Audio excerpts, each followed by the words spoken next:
วิวิธีสมัครเข้าเว็บไซต์นะก่อนอื่นเรามาเปิดเบราว์เซอร์หลังจากนั้นแล้วก็กดเข้ามาเนาะเว็บไซต์ประกายทิพย์แล้วจะมีปุ่มตัวนี้เนาะอยู่ทางขวามือนะเราคลิกเข้าไปแล้วจะมีบอร์ดให้ล็อกอิน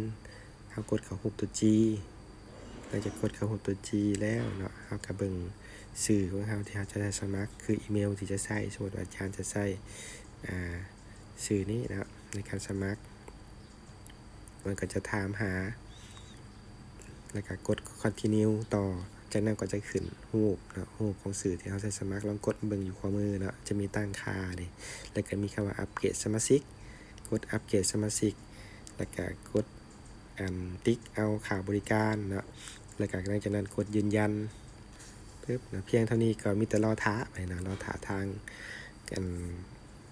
ระบบเพิ่นอนุมัติแต่เราก็สามารถเข้าไปอ่านบทความเนาะหรือว่าความรู้อยู่ในห้องสมุดออนไลน์ได้แล้วก็อื่นๆเนาะที่สำหรับสมาชิก VIP